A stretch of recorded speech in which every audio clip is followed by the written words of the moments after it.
Hello, hello, hello, and welcome back, everybody. Long time no see. Okay, so for those of you who were just with us watching the motions hearing, the non dissemination order has been lifted. The documents are still under seal until after the sentencing, but the non dissemination order has been lifted. So now anybody who wants to talk can talk. And the judge did say that it was going to be sometime before all the documents will be released. There's going to be some of them that he's not going to release, and I would assume that those are, you know, photos of the bodies and stuff like that. No, don't release them. But he said that he's going to start at the newest ones first and work his way backwards to the beginning of the case. So he wants to do the ones that he has sealed already because he feels like he knows already what's in them and he knows what needs to be done with them. So, and the other ones, he's going to have to read through them all. So we'll see what happens, you guys. But I think Ann Taylor's not too happy about it, number one, because she's going to have input on what is redacted and what's not in some of these sealed orders. So I just pushed my icon. Woohoo! Who said they weren't getting? I'm not getting notifications. If you're not getting notifications, you guys, you have to go into your YouTube app itself, not just somebody's channel and click on notifications. You got to go into the YouTube app itself and allow for notifications there. If you don't allow it for there, you're not going to get the notifications. Rose says, I can't wait for Mr. and Mrs. G. Feedback to the public, yes. Okay, so today, you guys, I did go through 250 pages last night. Look at that. I was just a busy little bee. I read that much last night from here over.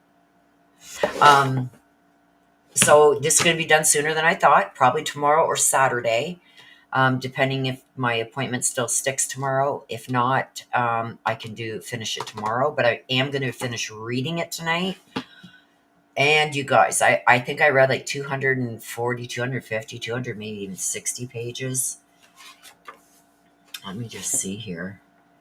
253.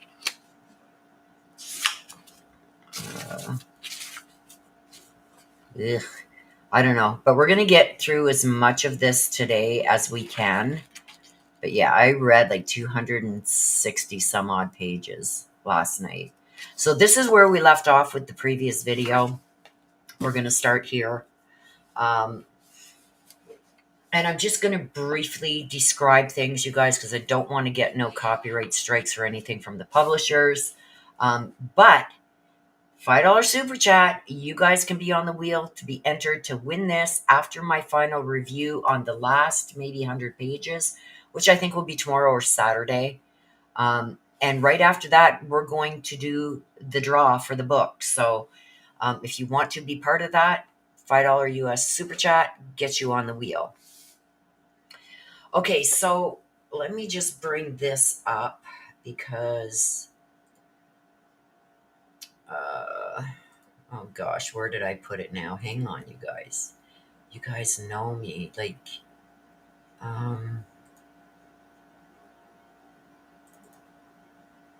where is it? Oh God, where did I put it?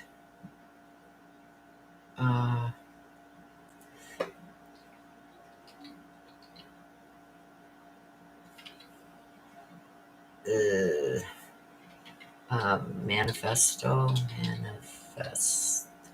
Oh my God, I hate when I do this. Where did I put it? Home. Let's see this. There's sister. And sister put in for, let me just add you again here. Put another little thing beside your name. Thank you, sister. It's okay. Sister, I did do what you told me to do the last time. To search for this document. Where the hell did I put it?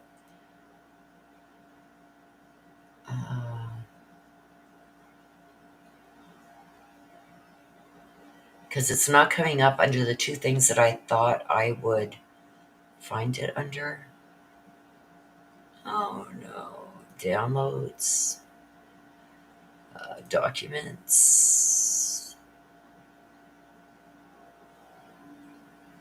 Oh my God, I'm gonna go nuts. YouTube, let's see.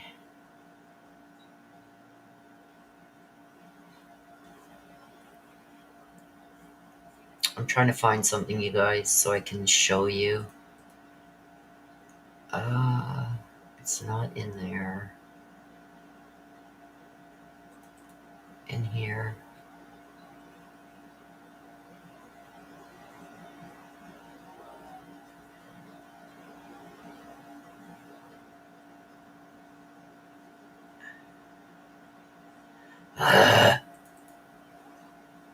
Where is it? This is all stuff I downloaded today. Oh my God, where is it? I hate this, you guys. I really do.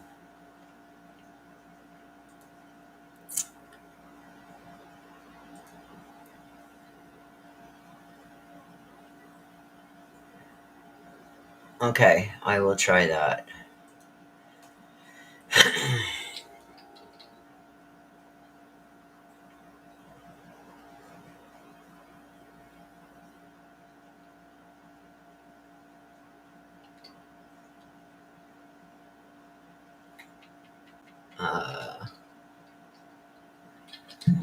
Oops. What did I just do now? I'm an idiot, you guys.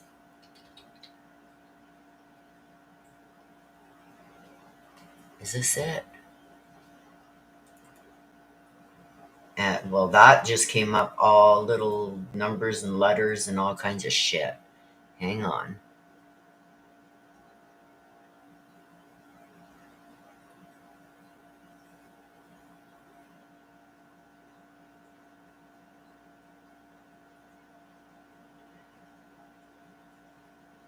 I get you, Summer.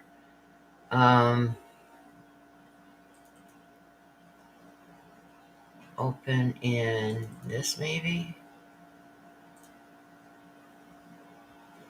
No, cannot open that file. Okay, well, screw you. Steam. This one. That's no. No, no, no, no.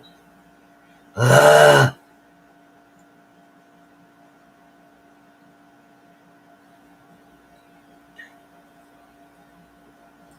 Okay, let's try.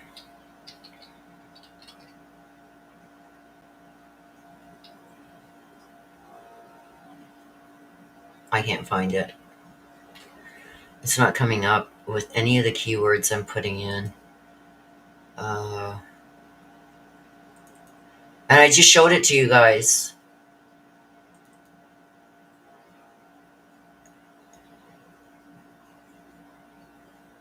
Let's see if it's in here. I'm looking for. Is this it?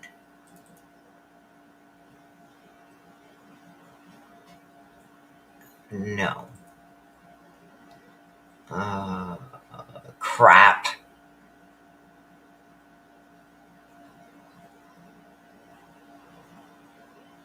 Uh,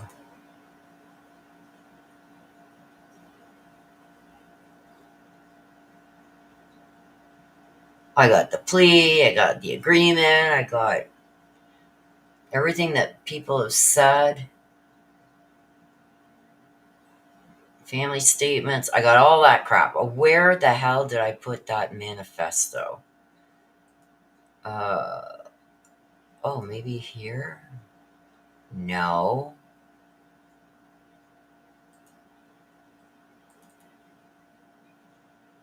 And I thought it was in here, but it's not showing me.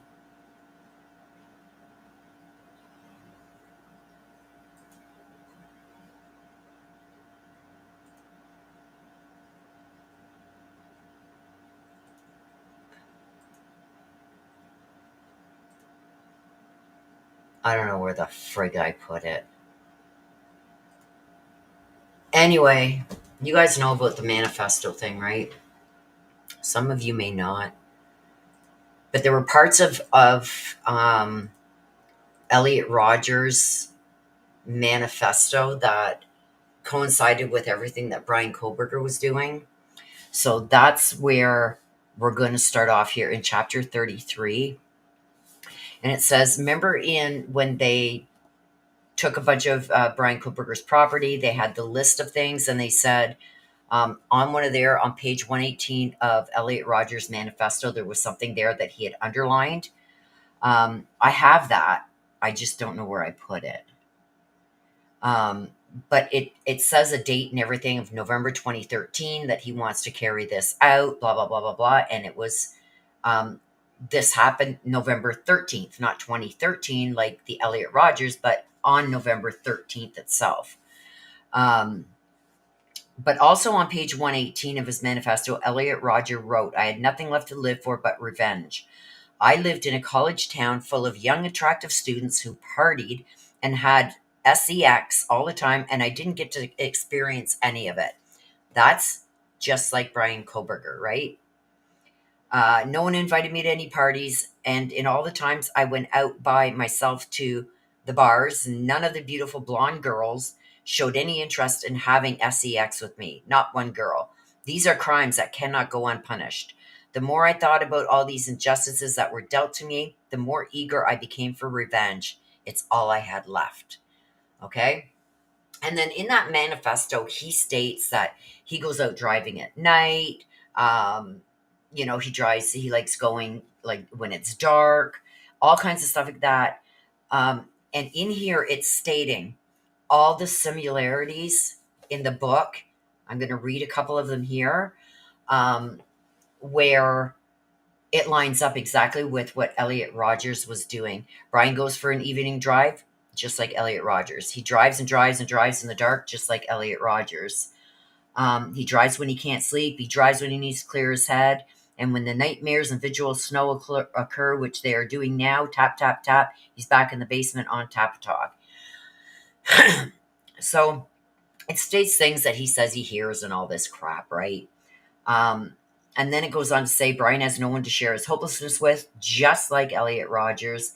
And even if he could find the words, he couldn't do it. The others don't seem to want to hang out. He knows the cohort gathers on weekends for beer, yet no one has invited him to join them. just like Elliot Rogers, who swung between two college communities. It's exactly what Bryan Kohberger did between WSU and Idaho State, right? And the two that Elliot Rogers swung between, one in Santa Barbara and the other one 11 miles away in Isla Vista, it was only 11 miles, almost the exact same distance from that WSU is from Idaho.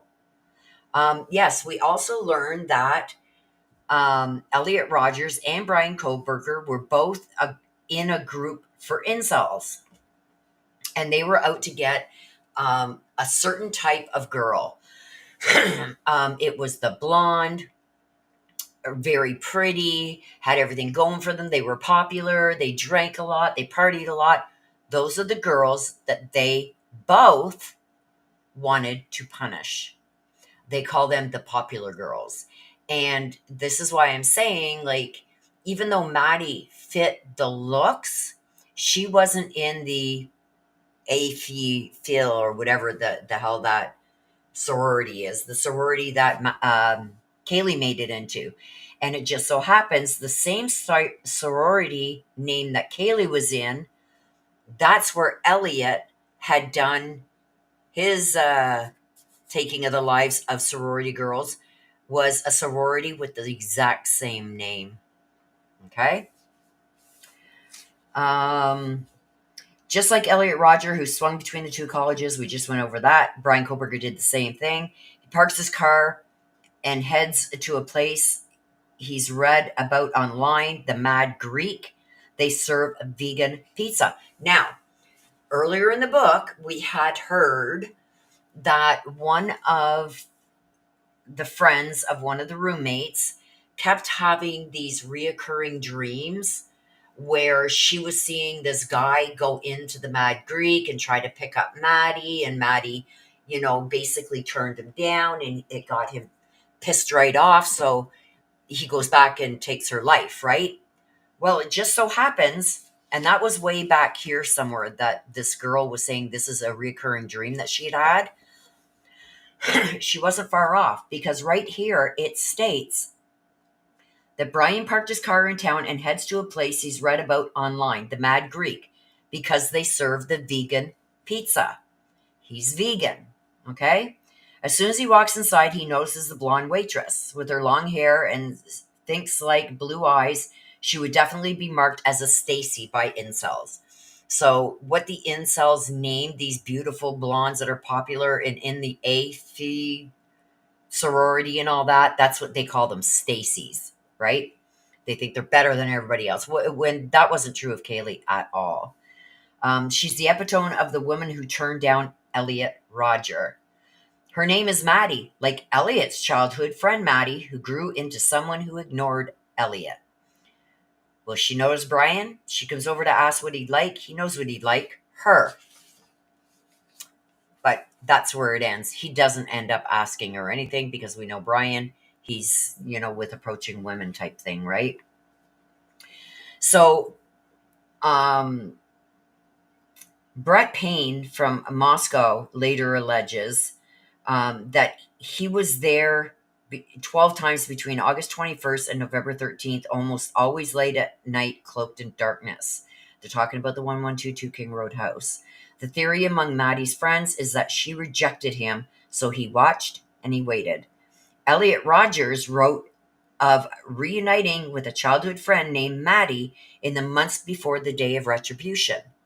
She was a popular, spoiled USC girl who partied with her hot, popular, blonde-haired cliché of friends. My hatred for them all grew from each picture I saw of her profile. They were kind of beautiful, popular, who lived pleasurable lives and would look down on him as inferior scum, never accepting me as one of them. They were my enemies. They represented everything that was wrong in this world. Okay? So, Corporal Payne alleges that on the night of August 21st, Bryan was on King Road between 10:34 and 11:35. Right at King Road, right? He was pulled over. They go into all that. I'm not going to get into that. Well, they're talking about Cassie. What was this one about? Because I got it turned on the other page. Oh, this guy, Ben.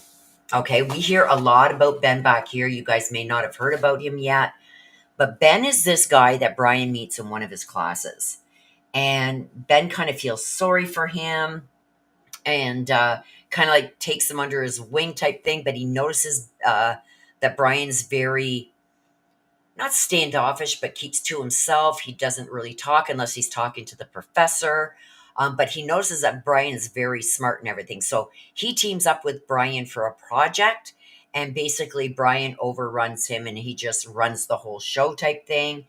Um, Bryan, Ben shares with him that he used to work at Border Services.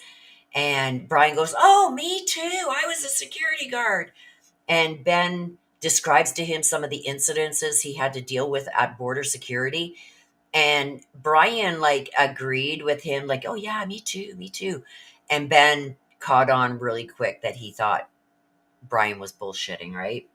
But he just let it go and he didn't want confrontation and stuff. But from then on, he really didn't trust a lot of what Bryan was saying in that.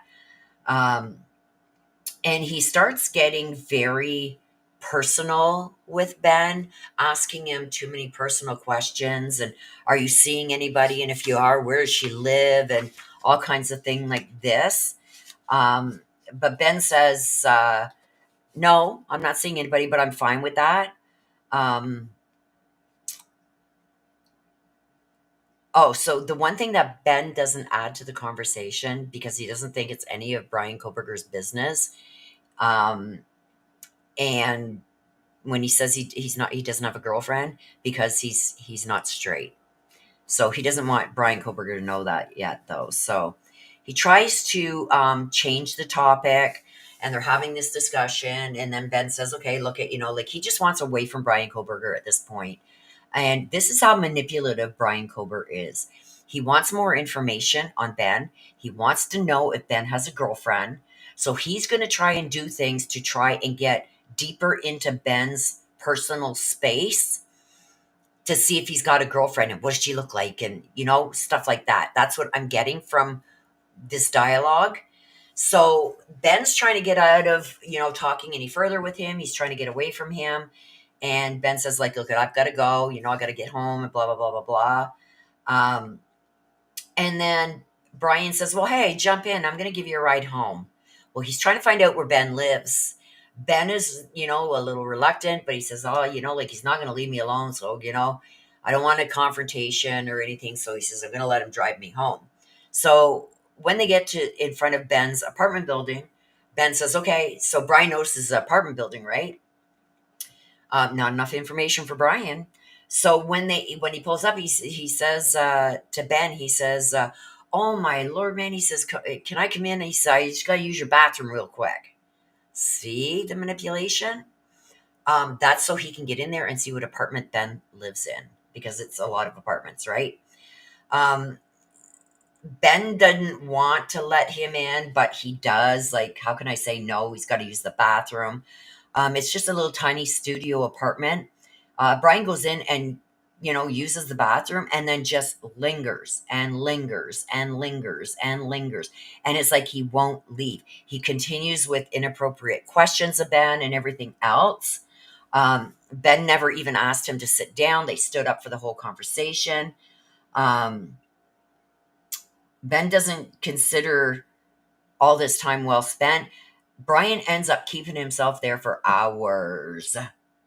Okay, so I don't know how Ben finally gets rid of him. We're going to have to read it in the book later, but finally he gets rid of Bryan, and it's like, oh my God, I never want him in my place again. He was like, he's starting to creep out Ben, right? So there's a lot here in between that we're going to skip. Um, there are some little tidbits and stuff like that that we didn't know, but I don't feel it's anything because we got so much to go through here, you guys. Um, you'll have to read the book because there are, like I said, little tidbits in there about things that were going on that we didn't know, but they're not, I feel like, at the top of the list for priority. Okay. For me to just review the book. Reviewing the book is one thing. I don't want the author to come back and say I'm reading things word for word, so I'm skipping some stuff. So there is a lot of stuff in there that I really enjoyed reading and brought a little bit more clarification to things, but we're going to skip through that. You guys can either win this book and read it, or you can get the book. So chapter 44 starts about November 13th. This is like they're on the call with 911 and stuff like that. And it was one of the youngest cops on the force. I guess he was like 23 or something, fairly new to the force. He was the first officer to arrive because he thought he was showing up for just somebody who was unconscious, right? He's met with Hunter Johnson, who still has the knife in his hand, and he's not letting it go. Like, he is in a state of shock. He takes the officer up to Xana's room. He shows him Xana and Ethan. The officer takes their pulses. There's none. They are dead, clearly, and the victims of a brutal stabbing. Nunes can see that in addition to other wounds, Xana's fingers are almost severed.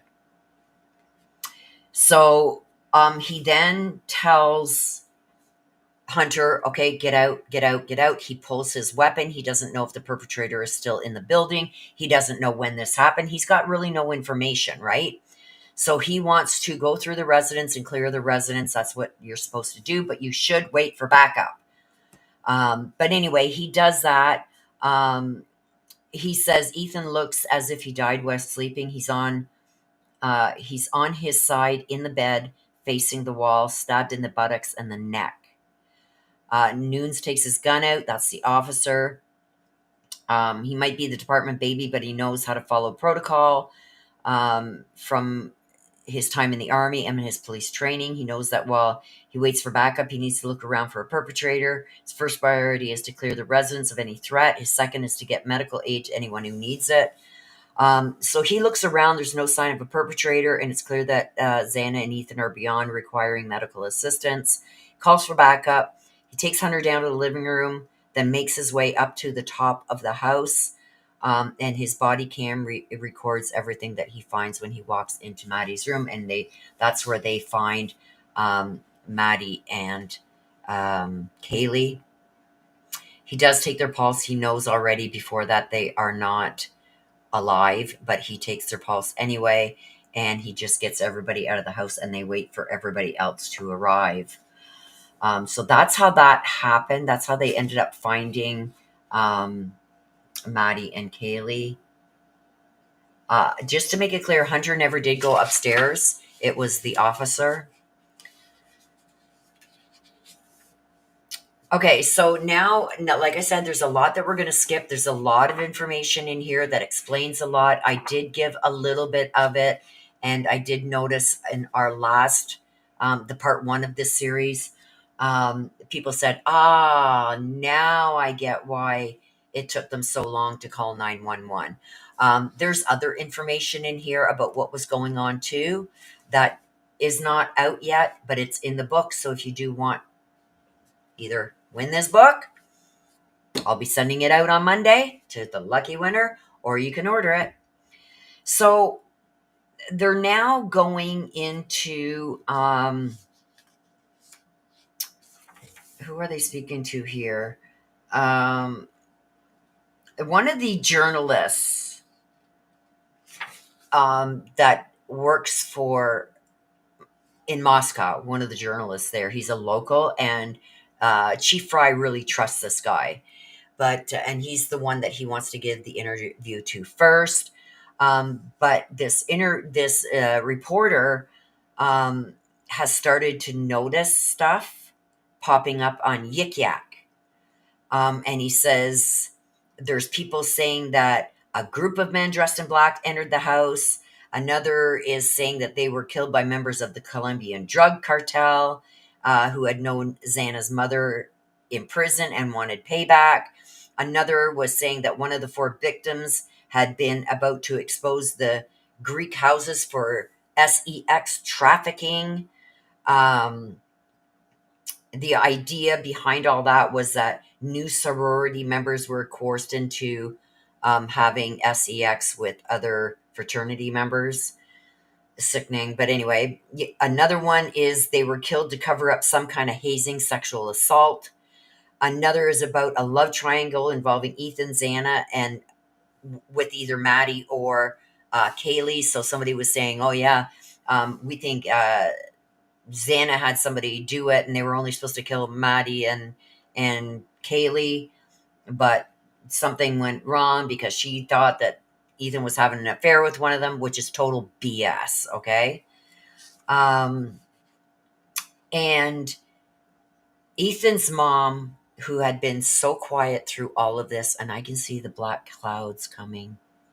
If you guys don't know, we're under a tornado watch, so and I see the black clouds. So if I just leave the book like this and head to my basement, you guys will know if it hits or not because this will disappear.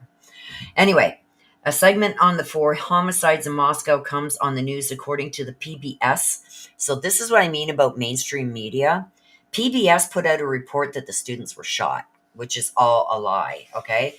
And we get into the part where, and there's more about it here and everything, but I'm going to skip to over here where Ethan's mom had had enough. You know what I mean? And she's still trying to keep her quiet and everything, like not say anything because they've said that they want to stay out of the media. So now we're going to jump to the people themselves of Idaho, which we really didn't hear a lot about. The town empties of the students who can easily drive home, but there's some people that are there that are foreign exchange students and stuff like that, that they can't leave. What are they going to do? You know what I mean? They're foreign exchange students. They don't have the money nor the funds, no nothing to leave. They don't have people close by. Nobody's offering to take them with them because everybody now is questioning everybody. Neighbors suddenly distrust their neighbors. Friends are starting to question their friends. And there's an upheave and trust issues running rampant because they don't know who did this. And they're concerned about it could be one of their friends. It could be somebody who owns a store. It could be anybody. So nobody's trusting anybody anymore. The local locksmith was working like 18 hours a day, changing locks on doors, and people were starting to lock their doors. Whereas in Moscow, they really didn't lock their doors. It was a quaint little safe town where people didn't lock up their cars and their doors and everything else. Um, so there's a guy, Alex Salvador. He was recruited from Spain. He plays tennis. He couldn't leave, so he went and got a handgun. He knew it was illegal, but he went and got a handgun. Um, they all the students that couldn't leave, and even the people themselves of Idaho of Moscow, were starting to lock their doors, like longtime people that lived there.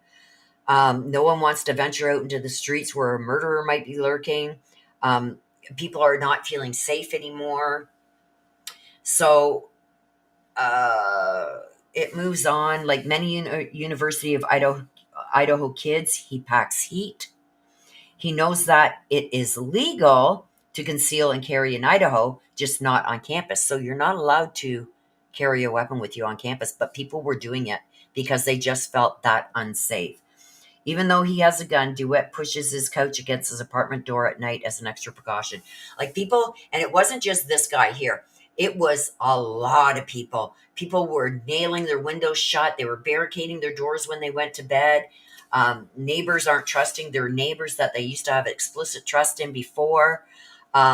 Customers mistrust, store owners. People are shutting themselves in, hiding from each other. It was getting really bad. Stores were losing business, and were really concerned about if they were going to be able to survive this, right? um let's see what this part is about now.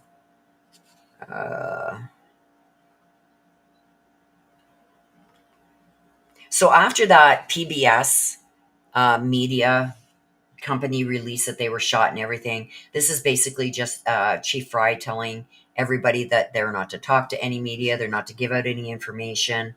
um, he said that he was never one to dislike the media. I developed a great dislike for national media very rapidly, he said of that experience. I tend to talk in paragraphs and they lift bits out of middle of paragraphs, those sons of a bitches. So he's getting pissed now. He's telling everybody don't talk to any media because things are being distorted and, you know, things are being added to add to the drama and make it more that, you know, more people are going to want to, um, listen to their news because they got the scoop where they don't, right? So then we're getting into here.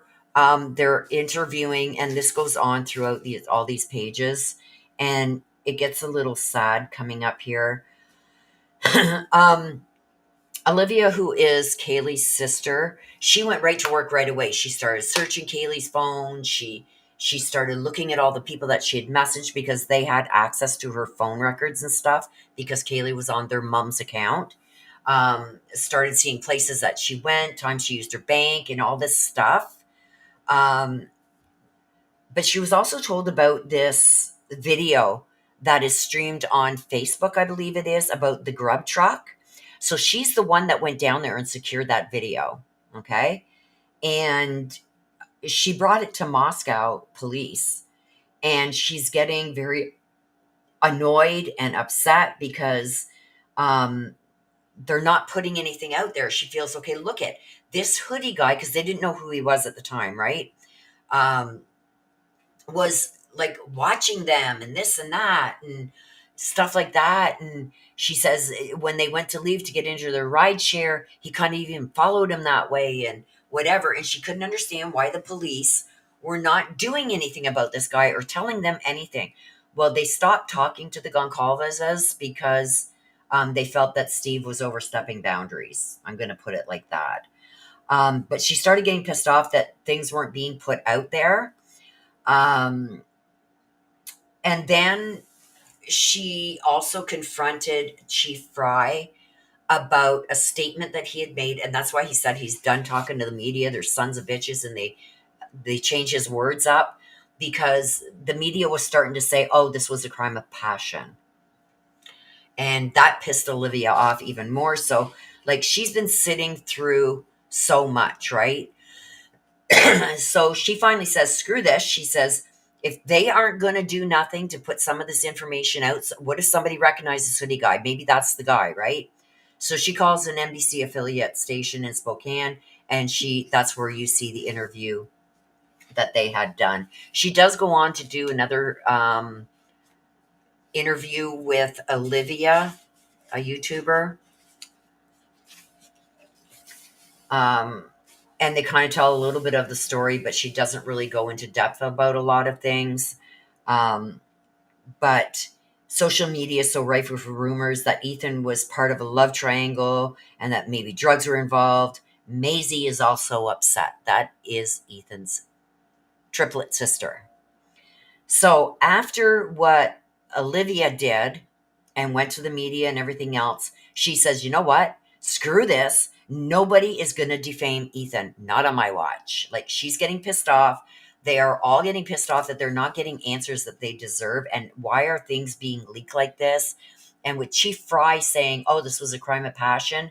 I'm sure he said something about that in the interview, if I remember correctly. But he didn't state, he says, we don't know if it's a crime of passion. We don't know if it's he had an axe to grind with somebody. We don't know what it is. That's what he had said. But the news said that Chief Fry said it was a crime of passion. So then, which just fed this love triangle again. And Maisie was done. She was fed up, not dealing with it no more. Nobody's going to defame Ethan. So they decide to speak to somebody too. Now, by this time, Olivia is talking to people that run the Facebook group about the Bryan Kohberger case discussion. So she's working with them. She's getting a lot of information from them. She's sharing stuff with them. And I think a lot of things get back to Maisie too. But they finally do this interview. And Stacy says, I've had enough. I want the truth out. I'm done with it, right? So the interview begins and it lasts only about 10 minutes. Stacy and Jim look shell shocked and tearful throughout, as a board gently questions them about Ethan's love of sports and people. Through her grief, Stacy is articulate and deliberate. It's more important for us to get Ethan's story out. We hear about it back here, and it is a lovely story. We don't really want anyone else representing him, and it's hard to have people speaking on his behalf. So she thought that it was best that they sit down and they make a statement about the rumors going around. I mean, the reason we've agreed to do this is there's some misinformation out there, and that's been hard for us. And that's why we as a family talked about it, and they agreed to do this because things that are being said are 100% not true. There's no drugs involved, and there is not some kind of weird love triangle. They were all great kids. So Emily and Hunter end up going to Ethan's parents' house to get away. They're having death threats. They don't feel safe. So the Chapins say, pack up some stuff, come with us, right? Come and stay with us for a while, get away from Moscow. And they take them up on that offer. They arrive at Ethan Chapin's parents' house. And when Stacy, which is Ethan's mom, sees Emily and Hunter, she knew right away something was horribly wrong. Um, so Emily takes her aside and she whispers that Hunter hasn't talked since the police station the day that he found his best friend murdered. He hasn't said one word. So Stacy calls Karen, which is Emily's mom. They're in Mexico, and she just wanted to let her know that Emily and Hunter were with them. Later on, Emily's family says, "You know what, Emily and Hunter, get your asses out here, get the hell right out of the USA," right? Because they were getting serious death threats. Hunter's not speaking anymore; he's just shut right down. So anyway, so Emily whispered that to Stacy, like, he hasn't spoken a word. Like, he's just so distraught. So Stacy brings Hunter and Maisie up and says, "Look who's here," and this and that. And Hunter sits beside Hunter Chapin, which is Ethan's brother. And Hunter finally gets Hunter Johnson to open up. And they start talking about the good times and everything. And kind of like Emily and Ethan's mom kind of give each other a glance and say, like, thank God. Because he just went in complete shutdown mode. Can you imagine walking in? Like I said, I was in the car behind my cousin when he was killed in a car accident. And I don't wish that on anybody, seeing a loved one deceased. Like, I'm trying to pull him out of the car. But he was already gone. I was 14. It's never left my mind. But anyway, so, I mean, I sympathize with him and whatever. Okay, but there's plenty about the autopsy results that she shares with law enforcement and the victims' families only. This is now they're talking about the coroner when she made that statement. For instance, she doesn't say on air that Ethan was stabbed once in the buttocks and once in the carotid artery, but that's what she tells Stacy. Stacy doesn't want to know anything other than Ethan died fast and without suffering. She never reads the autopsy report. Kathy doesn't tell reporters that Xana's fingers were almost severed, a sign that she fought back before dropping to the floor, but she does tell Xana's dad. She doesn't tell anyone that Kaylee's wound suggests that she woke up and she struggled and fought back, but she did tell Olivia Goncalves on the phone. So let's see what else. So they call in counselors and everything to help them if they need any help dealing with the trauma of all this. Okay, so then we go on to chapter 71, November 20th. Um, this is alarming to me because we never heard about this. Is this why Ann Taylor has said that there has been threats coming in to not only Bryan Kohberger and his family, but court staff and law enforcement and stuff like that? Because listen to this. Chief has received maybe 500 emails from strangers about the case. Some good, some very bad. Some are very, very bad. One guy who says he lives in California writes that he's going to appear in the police station parking lot and take him out. Then the same guy sends him dick pics. There's lots of others. You'll have to get the book and read the book. But the chief ends up, which he's never done before, now sleeping with a shotgun under his bed. So for the chief of police to be that concerned, you know what I mean? Pretty sad.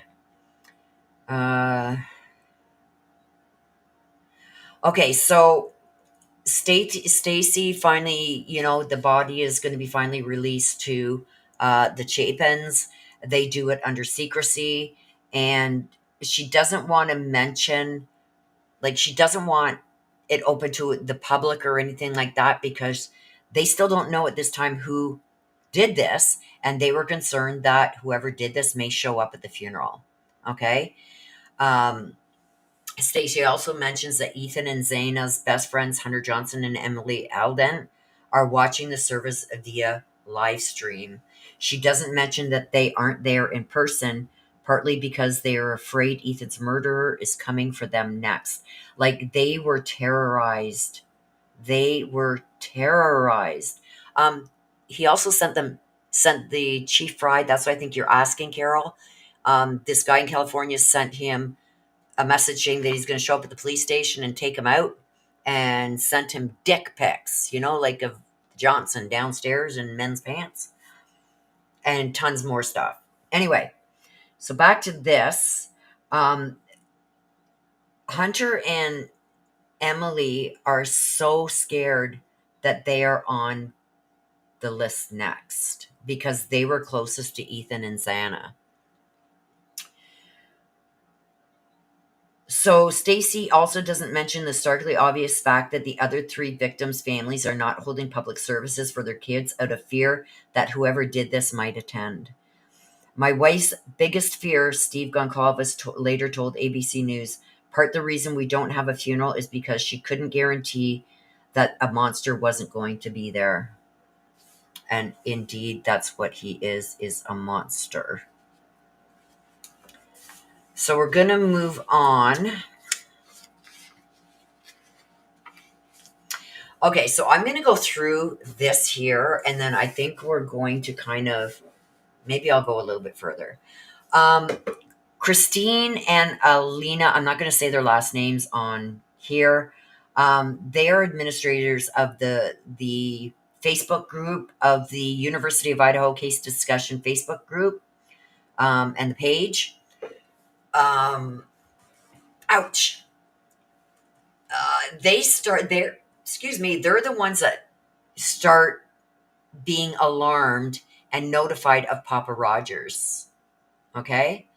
One of his very first comments that he puts on this page is that made him stand out, and he started getting attention, and not the good kind of attention. Okay.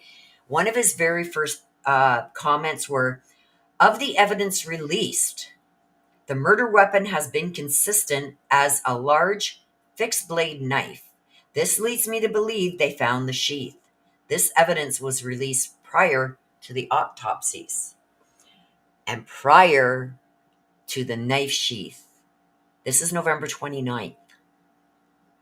He wasn't arrested until December 29th.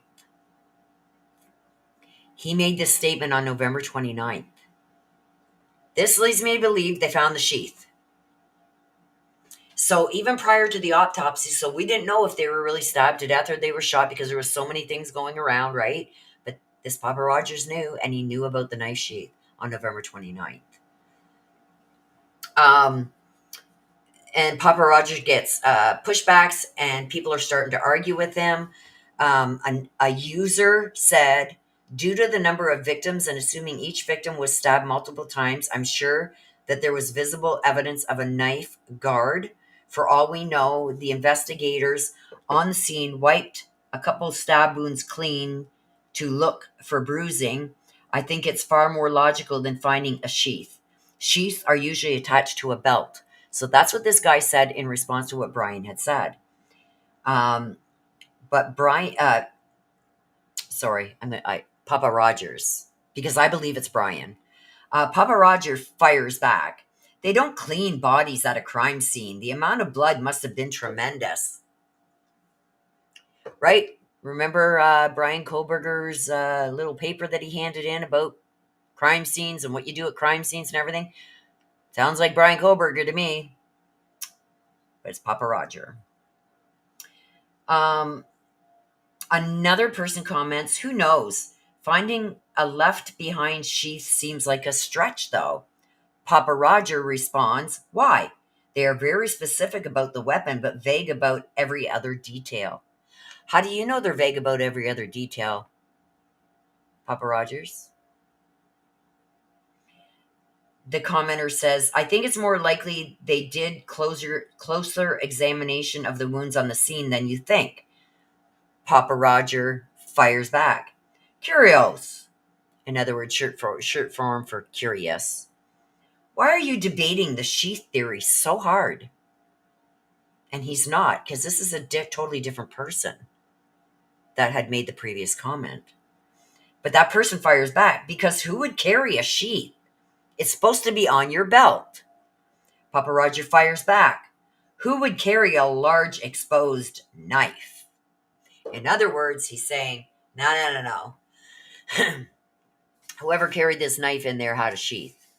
And he is like really getting upset that people aren't believing that there was a knife sheath left behind. And this is long before we knew anything about a sheath being left behind. Long before we even knew that they were stabbed to death. Long before we even knew who the killer was. But Papa Rogers has all the right answers. A picture of a K-bar knife is posted for everyone to study. Papa Rogers has to pop in. How did the killer get a hold of the knife prior to entering the scene, in your opinion? Does that not seem eerily familiar to questions that he was asking in this online Reddit survey that he was asking criminals about how they committed their crimes and stuff like that? That's how this is starting to go now, exactly like Bryan Kohberger. And that's why I said this sounds exactly like Bryan Kohberger. The person responds, I would guess he carried it in his hand from wherever he came from. A knife in a sheath could cause him problems. Papa Roger says, which hand? The guy says, I don't freaking know. Why would you even ask that? Papa Roger says, so a knife-wielding person walked from where? And entered this house at what point and where with a large knife in hand? You see the questioning that he's doing? The guy says, how the hell would I know that? He should have asked, how the hell are you asking all these very specific questions that later down the line, you guys, is exactly what happened. He came in from the back through not being seen and all that stuff, right? Papa Rogers fires back, do you carry a knife? The guy finally has had enough and he says, dude, give it a rest. You sound like a psycho. So, Papa Rogers says that he's ex-military, stuff like that. Oh, no, he doesn't say that. Sorry. Christina and Alina, the ones that run the Facebook group, wonder if he's ex-military or something, given the strange profile picture. And I showed you guys him and that picture side by side, and they look so much alike. That Papa Roger committed the crime, right? And it's Bryan Kohberger. So let's see. They notice that he posts fairly regularly, and these are just some of the posts that he makes. I believe the killer came from the high side of the house, which is exactly what came out in my read on December 9th. before we knew anything about the sheath or anything. We didn't even know who Bryan Kohberger was. I got the same thing, that he came from the high side of the house. Now, this is on November 29th. They were covered in blood after the attack. These are just some of the posts that Papa Rogers posted. Let these sink in, you guys. They were covered in blood after the attack. I feel like blood ran down a few places, but it has been suppressed. The kitchen was dripping with blood, but they won't admit that. He also posted, did the killer drive or walk to and from the scene? Your thoughts? Does this not sound like that Reddit thing that he put out there for serial killers? That he wanted these questions for his thing that he was doing for school? Does this not seem eerily similar to that? In these questions that he is asking? Why did the killer choose a knife as a weapon of choice? Did the killer stop at 4 victims out of exhaustion, convenience, or lack of knowledge? Why do we think the dog was spared? Why did the killer choose that house over all others in the neighborhood or area? How long do we think the killer was in the house? Do we think the killer took anything from the house? Now, see that? Do we think the killer took anything from the house? I'm telling you he did. He took something from, I believe it's Kaylee, but it could very well be Maddie. Because I've seen, I can't verify it, but I've seen through the grapevine that Maddie is missing a ring. The guy, okay, so aside from this, somebody poses a question. He says, why don't you start answering your own questions? And he says, well, the killer was only in the house for 15 minutes. This is before we knew anything, you guys. This is the end of November. He said the killer was in the house 15 minutes. I believe the killers came from the high side of the house. They were covered in blood after the attack. I feel like blood ran down a few places, but it has been suppressed. The kitchen was dripping with blood. Right? So it goes on, and somebody finally says, why don't you start answering your own questions? And he says the killer was in the house for 15 minutes, which is what the prosecution says was about 15, 16 minutes. So then the Goncalves family started getting upset about all these rumors and everything that were going around about Kaylee, and they spoke up. No, Kaylee was not on OnlyFans, neither was Maddie. No, Steve Goncalves is not promoting any product on TV. There was no deal for Kaylee's Range Rover. No, the family never said this attack was targeting Kaylee. And finally, no, I do not know who killed her, and I wish I did, and I can promise you that I will find him and I will know, but I'm still getting there piece by piece. So that was a statement from Steve Goncalves, the family there. So I'm going to leave it there. We went through a lot, you guys. Okay, we went through all of this. We went through all of this so far. Tomorrow, we will finish going through the rest of it. Either tomorrow or Saturday, the part 3 will come out because there's still so much more here.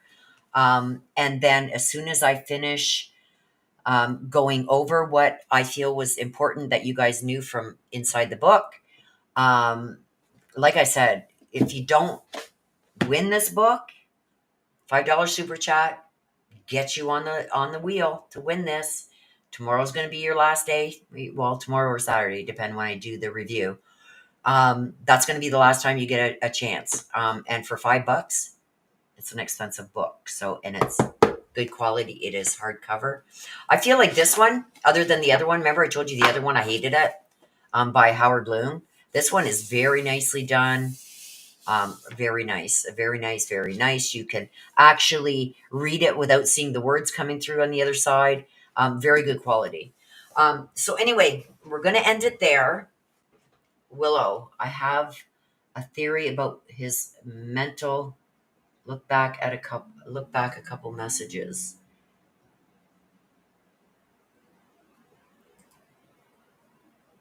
Maybe defense is going to call out multiple personalities. I think he's going to have a whole new defense team, you guys.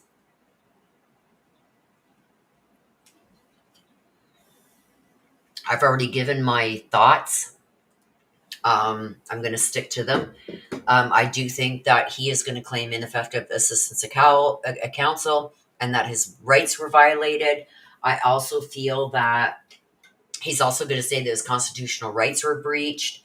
So, what do you guys think about what you just heard today? Let me know in the chat so we can chit chat a little bit about it before we wrap it up. Are you guys finding this interesting? Should I continue doing this or am I wasting my time?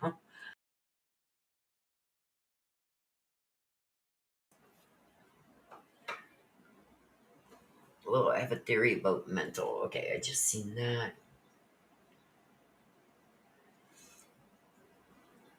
If you guys notice in the chat, people have little crowns beside their names.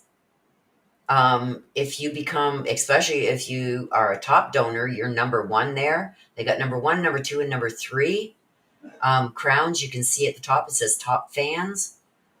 If you look at the top bar where it says top chat, hopefully you've got live chat selected up there. Right beside that, you'll see top fans. That's a little something that we're doing to give our top fans and top super chat contributors a little extra thank you for all you do.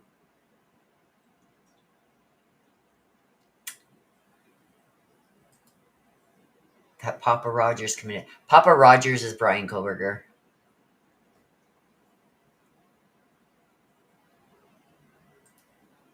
Carol says, he's all over creepy. I'm enjoying it, Willow. You're enjoying it? I'm glad you are enjoying it. So does anybody have any questions that I might be able to answer? I don't want to give away everything in the book because I don't think that would be fair to the author. But I'm giving you little tidbits of things that are coming out. But there is a whole lot more. And like I said, I gave horrible reviews on the last book because it was horrible. This one, the money that I paid for this, the first 30 pages of just finding out how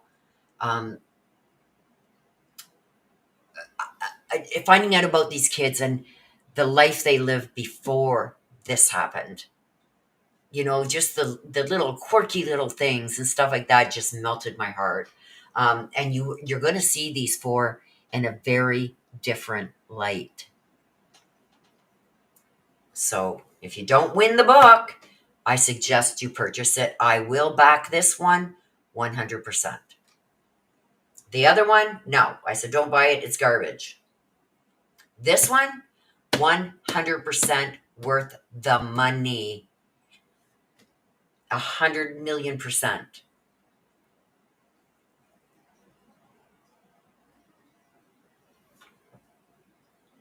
I'm totally riveted. Oh, well, last night, like, I was getting so tired. My eyes were hurting. I don't do a lot of reading of books. So, congratulations, James Patterson and Vicky Ward. I thought getting through maybe 100 pages was going to be hard because I don't like reading. But come on, you guys, I read 253 pages last night, and the only reason I put it down and went to sleep is because, number one, it was way past my bedtime, and my eyes were starting to hurt. I didn't want to put it down, and then I couldn't sleep because everything that I was reading was in my head, and it's like I felt even worse for these four now, knowing a little bit about their life history. Once you read the first 30 pages, I guarantee you guys, you're going to see these four in such a different light. These two were going to be married. I guarantee you. There was no separating them. Kaylee was going to end up back with Jack. And Maddie was going to, I don't think her and Jake were going to stay together much longer. I think they were too much of oil and water. Do you think the author fabricated much? Which one? This book, Rose? In this one here, I don't think he fabricated one thing. Not one. Not one. My honest opinion, I do not feel anything in this book is fabricated. And if you guys remember when I read the other book, by Howard Bloom. It's like, oh my God, this is so full of bullshit. Like we already knew because court documents had already came out regarding what he was saying and proved that he was bullshitting. Um, if I could give it minus 1,000,000 stars, I would. This one, I will be writing a review for James Patterson and Vicky Ward. I will be promoting this book if they want me to. And I will say, I stand behind this book 1,000,000%. So that should tell you what you need to know. The other book, don't even waste your money. Don't even pick it up if you find it laying on the street or in the trash because somebody put it there for a reason or left it there for a reason. Don't even pick it up. And that's just my opinion. Don't come at me. Don't sue me, Howard Bloom. But it's my opinion. I think it was garbage. This one, excellent. Excellent. He did not only the victims justice, every single, and the families justice, every single person that was affected by this massacre. He took their feelings to heart when he wrote this book. That's my personal opinion. I don't usually give very high ratings when it comes to true crime. There was another one that I followed avidly because it happened in my hometown. And that's the Paul Bernardo and Carla Homolka. They murdered 2 schoolgirls, used them as sex toys and everything. She even took the life of her own sister. I followed that case right from day one. And the things that were coming out in books that were being, it's like, how dare you? Kristen French, I was dating a guy at the time, and Kristen French's body, which was one of the schoolgirls that they took the life of, her body was found on my boyfriend at the time's property. Yeah, because they had hundreds of acres on the outskirts of Burlington, Ontario. And that's where they found Kristen French. And we were just like, I didn't want to go to his house no more. I was scared because it is kind of like outside of the city of Burlington, Ontario, Canada. I was born in Burlington, but I was raised in Hamilton. I didn't even want to go to his house anymore. If I went to his house, he had to come and pick me up and drive me there. And I never left his side. Like I was stuck on him like she was stuck on Ethan all the time. And he reminds me a lot of Ethan, like the height and the kind of like little mustache and little, dimple on the chin. And his name was Bernie. And I wouldn't leave Bernie's side. Like if he was going to the bathroom, I was going with him. Like I was terrified because they had found her body on his property. And it's like, what if he's out in the stables?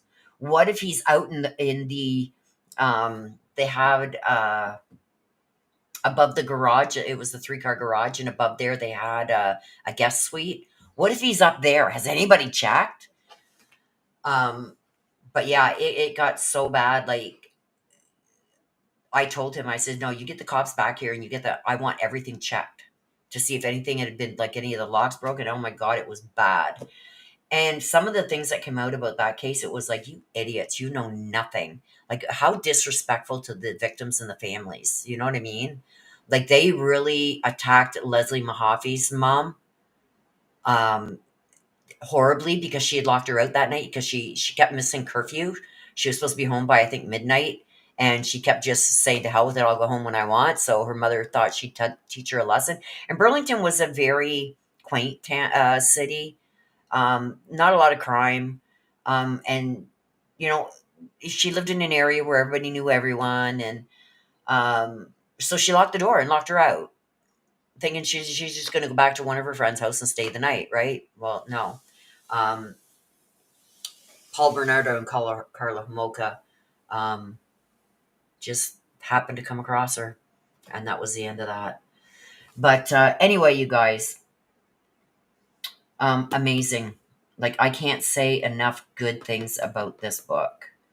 I don't think he's embellished in anything. I don't think he's fabricated anything. I don't think he's tried to um, sensationalize things.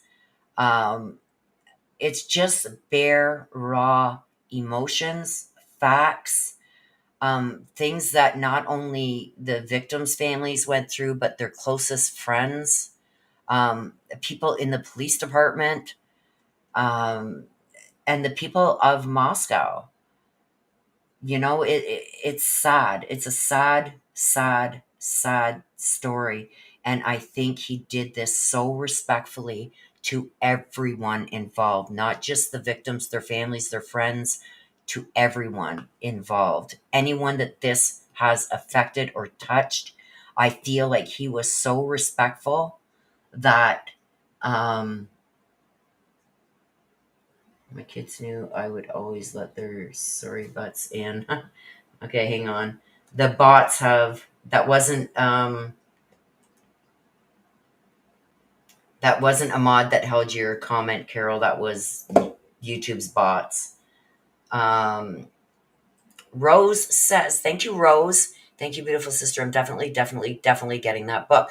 Well, you could do a $5 donation and get put on the wheel, and maybe you don't have to buy it. You could win it, and you help me out at the same time. How's that? Would you rather spend $32 or $5 to win it? Huh? I'm just, I'm picking at you. Carol says, my kids knew I would always let their sorry butts in. Yeah. I've done things like that too, where I've threatened to do something. And like I've told them, hey, if I go in your room anymore, you each got big laundry baskets. Put your laundry in the laundry basket or I'm not washing it. And they'd still throw it all over the floors and everything. So then I said, you know what? Any clothes I find that's on the floor, they're going in the garbage. And what I did is I got a big green contractor garbage bag. And I did. I started going in the room and all the clothes I'd find on the floor, I put in a big green garbage bag. Now, I didn't throw them out, guys. Come on. I'm not that mean. Um, but I hid it up in the attic. They would never go in the attic. Are you kidding me? Um, so I'd hide it up in the attic. And it's like, you guys starting, I'm like, I'm loving you kids lately. Like, are you guys doing your own laundry? What's happening? Like, come Saturday, I usually got about 6 loads because I had 4 kids, 6 to 8 loads of laundry to do. And I've got like maybe 2. You guys rock. Mom, it's not funny. Where's our clothes? Oh, well, you know how you guys say wasn't me? Well, it wasn't me. Could have been a ghost in the house. I told yous. Your clothes lay on the floor like that, right? They're going to go missing. And I kept them for a good month. But I never seen, and once they got it, the laundry goes in the laundry basket, then I brought out their clothes. And then I made them each do their own load of laundry to wash it. I didn't do it. Which was funny in itself because none of them knew how to do laundry. And they were in their teens, believe me. Rose says, I'd rather gamble and do the $5 and see if I win. Of course, my lovely sister. Yeah, hey, for $5, you could take a gamble and maybe win it.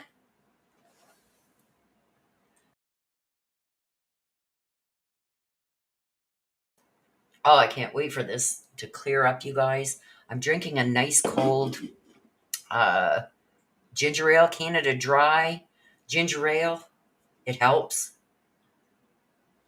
Mm, it's yummy, but it also kind of, the coldness going down my throat helps. All right, raise those kids right. And these kids were risen right. Like their parents did an awesome job, even with the amount of turmoil in Xana's life. She really had a good code of ethics and values. Um, and it's surprising because I've seen a lot of girls her age when she was going through some of this stuff that I always say, like, when you turn 16, you can leave home, right? I don't know how it is in the U.S., but I know here in Canada, you can leave home, and unless you're in danger, they won't make you go back home. And so I've always said, like, once you turn 16, there's a fork in the road. You can take the easy road or you can take the high road. The high road isn't going to be easy, but it's going to be worth it. And I mean, I was going down really, if you guys knew half of the shit that I did when I was in foster care, you guys wouldn't believe it. I swear to God, you wouldn't believe it. And I got a wake up call when I seen, my cousin killed in front of me. And then shortly then after, not even a year later, a good friend, wasn't my best friend, but a good friend of mine was also killed when he stole a motorcycle and went off a ridge. Accidentally, of course, it wasn't intentional. And I really started thinking about life, you know? Things would happen and it'd be like, oh my God, if Paul was here, like Paul, my cousin Paul, the one that died in the car in front of me, um, he was always my protector. And if I was out of line, he'd always put me back in line. He was years older. I think he was like 5, 6 years older than me. And he always kept me in line, but lovingly. He was mean and he was a scrapper. He was very stern with everybody else, but with me, it was totally different. And I mean, I really looked up to him. Um, and I often found myself like, oh, if he was just here, things wouldn't be like this, things wouldn't be like that. Well, am I going to take the easy road and just continue doing what I'm doing because it's an easy life? I don't got to do nothing. I don't got no goals. I don't got to go to school and work towards something. I don't got to do none of that. I can just do whatever I want. Or am I going to take the high road? And like I said, after my good friend was killed a year later, um, I decided, yeah, I'm taking the high road. This isn't the life that I want. So it was a hard go, but I did it. And that's why I said Xana is so much. I feel her pain on certain things because I lived through a lot of the same things she did, and it's heartbreaking, And for her to finally get to a place where, like, if you read the book, if you get the book and you read it, you'll see like she was never leaving Ethan. Ethan was never leaving her. They were just, when they say when you found the one, they were each other's one. And it's just so sad. It's just so sad. Like, I can imagine their poor parents. Like, what would their kids have looked like? What would their wedding have looked like? Where would they live? What would they do? What would, their life path? Their so many what ifs. It's really, really sad and it's heart-wrenching. So yeah, it was tough for me to get through the first 30, 40 pages of this, you guys. But I did.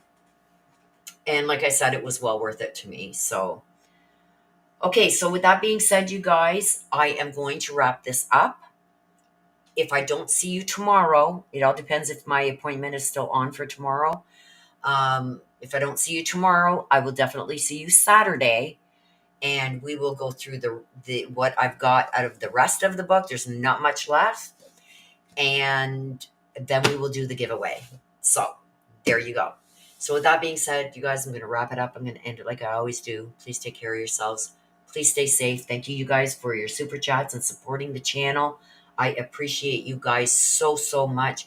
Carol says, don't make me cry, Will. Oh, Carol, if you get this book, you'll be crying within the first half hour of reading.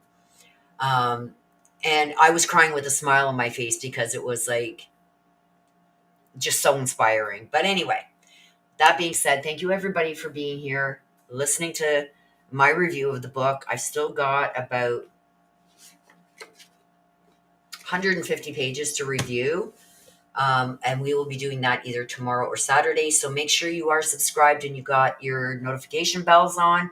If you're not getting notifications, make sure on your YouTube app itself, the app, if you got the YouTube app on your phone, you got to go to your YouTube settings and make sure your notifications that box is checked there. Because if it's not, you're not going to get any of your notifications. You have to make sure you have it selected within the YouTube app itself. So on your device, go into the YouTube settings, and that's where you will find notifications. Make sure that box is checked so you receive all your notifications. So either tomorrow or Saturday, we will get through the rest of this, and then we will do the draw, and we'll see who wins. And then that person is going to have to tell me if they cried within the first 30 pages too, because I did. With that being said, you guys, thank you so much. for your support and being here. Thank you to the mods. Thank you to all who have donated. You guys rock. You keep me going. This isn't easy to do, you guys. I know YouTubers sometimes make it look easy, but there's a lot of work that goes into this. Like last night, 4.5 hours of reading and then highlighting it this morning on the pages that I'd flip. There's a lot of work that goes into it. So showing your appreciation, if you can afford it, is greatly appreciated. Thank you also to the ones on PayPal who have donated. I really appreciate you too. And until next time, please take care. Please stay safe. Always be aware of your surroundings. Careful who you trust. I love you guys to the moon and back. Bye bye for now.